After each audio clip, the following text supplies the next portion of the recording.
And welcome back to another episode of Bantz with Lawrencia on the Lauren TV, a channel that celebrates ordinary people doing extraordinary things. So please subscribe, like, share, and also click on the notification bell to get notified anytime I post new content.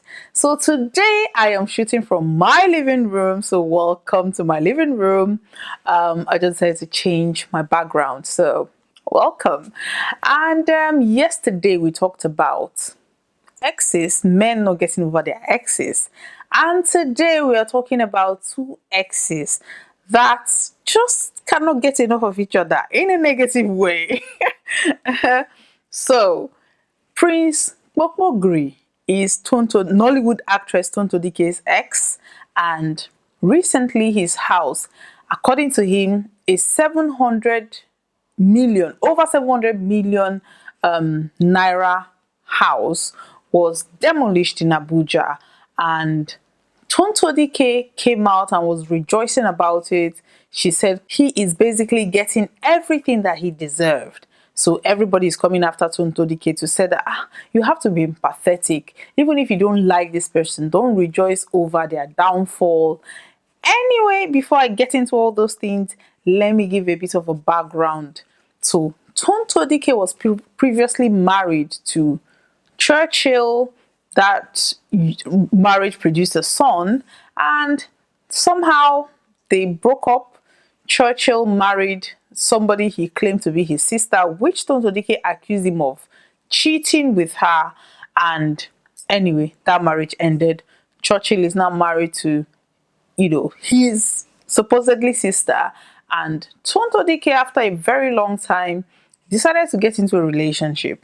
She was introduced to Prince Kpokpogri. This is one of the Abuja big boys. So according to him, so Tonto Dikeh felt, okay, this is somebody that I can get along with. This is somebody that can match me financially. So Tonto Dikeh started dating him. She was posting, cryptic messages that she's in a relationship, and people were happy for her. Like, I was really happy for her because she went through a lot with her ex-husband. So all of a sudden, her current boyfriend, then Prince Kpokpogri, commented on her ex-husband's page to say that, oh, you are a man, as in he was literally praising Tonto Dikeh's ex-husband. So people were kind of confused. They said, this is supposed to be Tonto Dikeh's current boyfriend, so why is he praising the ex-husband? I think this was when people started putting two and two together, and they started asking questions, because Tonto Dikeh didn't come out to say that they've ended their relationship. People didn't even notice all those things. And then when he started making all those comments, people started asking questions like, what is actually going on? Why is your current boyfriend praising your ex-husband? Then Prince Kpokpogri came out to say that he's no longer dating Tonto Dikeh. She cheated on him. She did this, she did that. He released an audio recording where Tonto was basically begging him when he was ending the relationship. So Tonto was begging him to say that, please don't leave me. If you leave me, I am not going to make it. I'm going to take care of my son. Basically, don't let my ex-husband take my son away. Just make sure that you take care of him. It was such an emotional recording, and he released that recording online. When that recording was leaked, Tonto Dikeh came after him. She was mad. She was like a woman scorned. She went after him with everything she had, and she also said that Prince Kpokpogri, the reason why she broke up with him was because he was sleeping with a married woman, Jane Mena. So Jane Mena is an Instagram influencer. She's a twerker who got married, and according to Tonto Dikeh, Jane was sleeping with Prince, and when she found out, she ended the relationship. And Kpokpogri is just trying to be spiteful. That was why he made those recordings and released it to the public. As people were thinking, this cannot be possible. How can Jane, a public figure or a public influencer, be sleeping with Prince Kpokpogri? So as all these things were going on, Tonto Dikeh came out to say that Prince Kpokpogri has, sex tape of a lot of married women, and this is how he makes his money. That he literally have sex with married women, record it, and blackmail them. That he threatened to release her sex tape, which she didn't consent to, having a sex tape with Kpokpogri. At the end of the day, Kpokpogri denied everything, but somebody released the voice note where he admitted sleeping with Jane Mena and other married, women. And he is, listen, Kpokpogri was wilding. Kpokpogri was basically sleeping with everybody. So people were kind of mad. Like, how would this man go?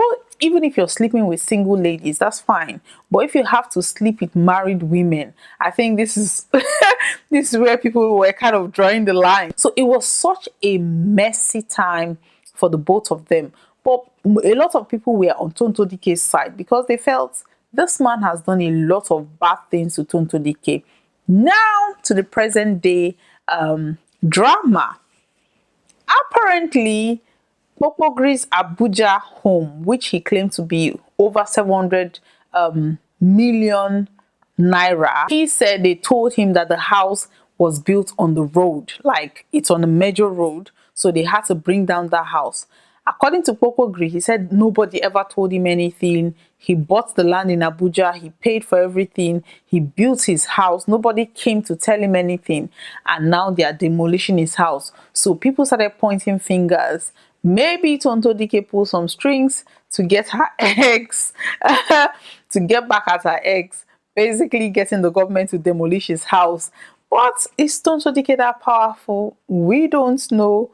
We have no idea. And while all these things was going on, Tonto Dikeh came out to celebrate. She was so happy. She said, like, Karma is a bitch, like he is getting everything he deserved. So that did not sit well with a lot of people because they felt this man has lost his house, his home, and he has lost over 700 million naira. So even if you're happy, you shouldn't come out to say it. You shouldn't be happy publicly for the downfall of another human being. So people were now coming after Tonto Dikeh saying that she should not do this, she should not do that. Tonto Dikeh, on the other hand, said she has the right, that this man tormented her. He threatened to release her sex tape. He released the voice notes of her begging him that if she had committed suicide when he was doing all those things to her, nobody would have said anything. But now that she's coming out to rejoice because God is fighting our battles, now everybody is being emotional about it. Now everybody is trying to make her feel bad for feeling good about her ex's downfall. So, this is the whole conversation. Some people were supporting Tonto Dikeh, some people were supporting Kpokpogri. Some people argue that, okay, even if he's your ex and he is going through all these things that he's going through at the moment, you could have just, even if it's karma that is dealing with him, there is no need for you to rub it in on his face by rejoicing publicly online, thereby making him feel, bad. And that has been the conversation going on online. So this brings me to the question, do we rejoice at the downfall of our enemies? I mean, even the Bible tells us that the Lord will prepare a table before our enemies. So, is that table, I mean, Tonto Dikeh, as far as she's concerned, the Lord has prepared this table for her in front of her enemy who is, facing all these challenges, and she is just there gloating, looking at him, happy that, karma is dealing with him, or the universe is basically dealing with him. If somebody that you love, somebody that you trusted, somebody that you lay down with basically recorded you at the lowest point of your life and then released that maliciously to get back at you for breaking up with them, then Honestly, he deserved what he's getting. I am not saying he deserved to lose his house. No, I am not saying that. But sometimes people need to really hit rock bottom to understand that although you've been getting by hurting people on a daily basis, one day they say one day monkey go market, you know, go return. So in as much as you're going about maltreating people, hurting people just for the sake of you're the man, you can do it, one day the universe will align and come for you. One day the universe will align and come for you. So let us just be good people. So the question now is, after a relationship end, regardless of how bad or how hurtful that is, or whatever that person must have done to you, and then you say, okay, karma will get you. And then when karma actually does get that person, do you publicly rejoice over it? Do you dance privately in your room? How would you handle that situation, knowing the extent of hurt that Kpokpogri caused Tonto Dikeh? If you're in Tonto Dikeh's shoe, would you be rejoicing publicly or would you be rejoicing privately? I know a lot of people are saying that, oh, she shouldn't have rejoiced publicly. But if you were in her shoes, how would you handle it? Knowing that you have all these followings, that when he disgraced you in public.